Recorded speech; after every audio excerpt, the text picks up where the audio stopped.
नमस्कार दर्शक बंधु योदर फोरकास्टिंग चैनल विंड ओडियार समस्त दर्शक बंधु मानू आज नुआ अपडेट रे आपण को स्वागत। दर्शक बंधु आज वीडियो रे विस्तृत आलोचना करबा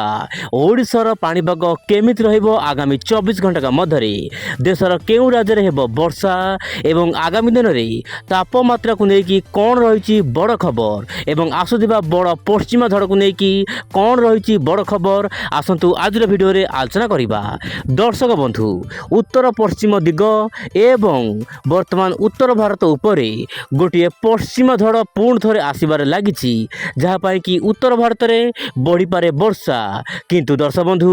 ओडिशार विभिन्न जिला मानकरे वर्तमान धीरे धीरे रौद्र ताप बढ़िबार लगी। रौद्र ताप माने धीरे धीरे दिन तापमात्रा बढ़िबा सहित खरा एवं गरम गुळुगुळी बढ़िबार आशंका रही। तेबे दर्शक बंधु वायुर चलन आप देखु बंगोपसागर एवं आपणकर आंध्र प्रदेश पाखरे गोटे हाई प्रेशर जोन सृष्टि होती जहाँपाई कि दर्शक बंधु बंगोपसागर जल बाष्पूर्ण वायु आंध्र प्रदेश एवं महाराष्ट्र आखपाख अंचल मिशुवर यार प्रभाव में आंध्र प्रदेश केतक अंचल वर्षा देखा मिल पारे किंतु आप मोबाइल स्क्रीन देखु ओडिशा आड़क दक्षिण पूर्वाणु वायु सामान्य भाव में जीव जहाँपाई कि ओडिशा केतक अंचल सामान्य वर्षा देखा मिल पारे। तेबे ओडिशार केउ जिले में वर्षा हेबो आसंतु विस्तृत आलोचना करबा किंतु वीडियो शेष जाए देखंतु निश्चय पर वीडियो शेष बेलू कहबी ओडिशार पाणीपाग खबर वर्तमान समय दर्शक बंधु आप देखंतु बंगोपसागर जो राउंड हेउची पाणीपागर प्रणाली लघुचाप भली प्रणाली ये लघुचाप नुहे गुरुचाप बलय कारण उत्तर पश्चिम दिगुर पवन आसुची जहाँपाई कि गुरुचाप बलय सक्रिय होउची जहाँपाई कि ओडिशा रे वर्षा देखा मिल पारे किंतु दक्षिण ओडिशा रे तेबे तापमात्रा ऊपर आप नजर पकांतु आगामी 5 दिन मध्य राज्यर विभिन्न अंचल में तापमात्रा बढ़िबा नहीं आंचलिक पाणीपाग केन्द्र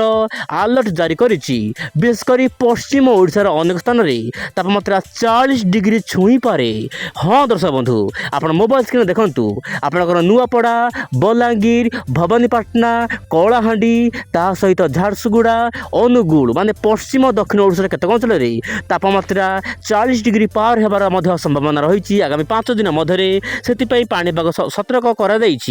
दर्शक बंधु जितेबाला पाणीपाग सतर्क रही आगामी दिन में तापमात्रा बढ़ो से दर्शक बंधु उई जोड़ा तरफ आपको कहूँ चेष्टा करी आप खरा को जो जाऊँगी निश्चय पर मुंडे टोपी एवं हाथ में छता धरी निश्चय पर जातु। वर्तमान समय दर्शक बंधु आज दृश्य आम जब आलोचना करवा मुझे कही दक्षिण ओडिशार केतक जिले में हाल्का फुल्का वर्षा देखा मिल पारे कारण बंगोपसागर जल बाष्पूर्ण वायु जाऊँगी आप देखु मालकानगिरी कोरापुट रायगड़ा ता सहित नवरंगपुर कलाहांडी यही सब जिलार स्थान स्थान हाल्का फुल्का वर्षा देखा मिल पारे। यह सहित दर्शक बंधु 14 कि 15 तारिख में आपणकर उत्तर आभ्यंतर ओडिशा सहित दक्षिण